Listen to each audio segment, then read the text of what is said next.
Hello, Shawnee. So tell us about yourself.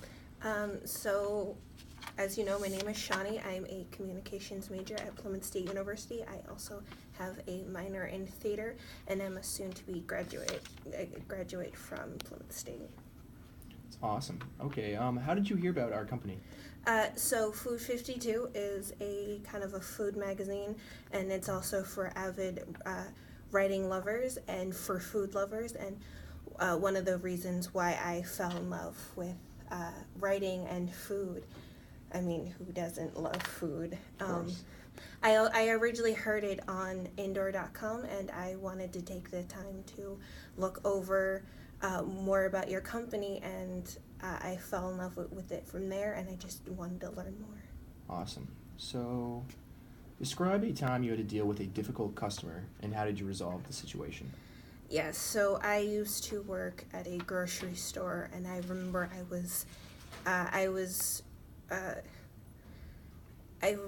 remember I was working at a grocery store, and I was going through my line, and I had this one woman. She came through, and I'm doing the traditional "Hi, how are you? Do you have any coupons?" that sort of thing, because that's part of our script. And so she told me she didn't have any coupons, and I said okay. So I'm scanning through all of her items, and right at the end, I'm doing the payment, and she gave me her payment. And then she goes, "Oh, hey, I found coupons." And I was like, "Oh, I already went through like all your payment stuff, so I can't." Unfortunately, you can't go back to it. And so she said, "Well, I still want my coupons off." And I said, "Well, the only way to get through this is that I'm gonna have you go to the booth, and they can help you take care of that." And she got really upset, and I said, "Ma'am, again, I am very sorry, but there's nothing more I can do for you because we're already past the point where I can give you coupons." And so she went to the booth, and she got taken care of. Awesome. What made you interested in applying for this specific position? As I was starting to say, I am a fan of food and writing, and I actually am a baker myself, and I like to provide my own works of stuff that I've made, and I also blog about it as well. I also have my own blog that I've created as well, so that I can interact with people. For now, it's mainly just friends and family, but they've given me a lot of positive feedback of what they've seen and what they've heard, and writing has become one of those big things where I can combine the two of that I love, which is food and writing. Sounds great. So, what salary are you exactly seeking?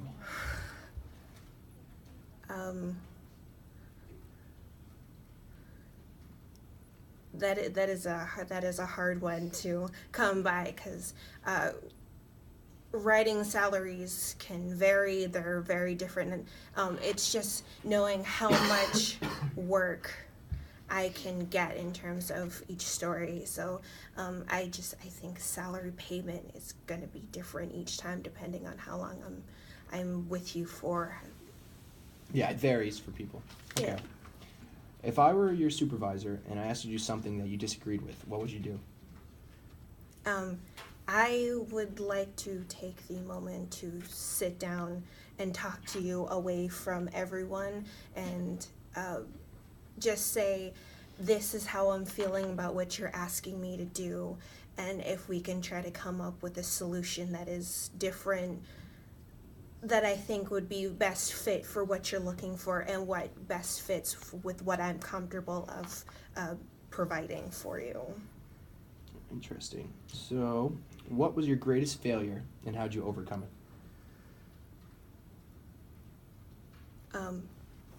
I had a summer job last summer where I worked at a place that was a mixture of camping and glamping, and I worked in a food truck, and I made all the food, and I was also the waitress, so chef/waitress, and I had an issue with when I was making the food.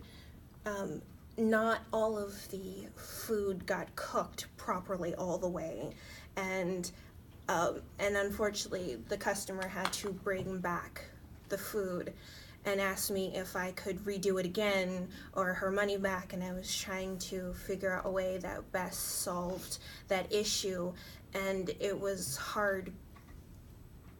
It was hard to. I offered to reheat it, go through it again, but then I realized that because I was cooking with eggs, and I don't think you can just put eggs directly back on the heat without ruining the other ingredients. So I offered to recook them again, or to make a new one for her. The best solution is just to make sure that the customer is always happy. Always. Why did you leave your current job? Well, with the two current jobs that I have, I'm actually still physically there. Though I'm only there for the summer, and I created a schedule where I switch off back and forth between the two. That suits best for what I'm available for. So I have two different jobs. They're two completely different. I'm a global ambassador / orientation leader, and then I also work down at the physical education center at our school. So thankfully, that the physical education center job, I'm only there on Saturdays, and then my global ambassador, I'm there during the week. So I didn't leave because I still currently work at both places. That makes sense. What kind of goals would you have in mind if given this job? The goal for a company for Food 52, you want to always stay engaging with the customers at all times, and I think just creating new ideas that are best suited for ways to kind of get your customers involved, whether it's not just through writing for a magazine, but I think also for social media, because social media is a huge thing. And we also want to come up with new fascinating recipes that I think would kind of get people asking questions and getting them to want to ask questions about how can we make this, or what are the substitutions that are best suited for these recipes. So we always want to make sure that we are available for them so that we can do again, make sure that the customer is always taken care of. Always taken care of. Important. Where do you see yourself in the next year? Without being cliche, but I hope to stay with the company. I said without being cliche.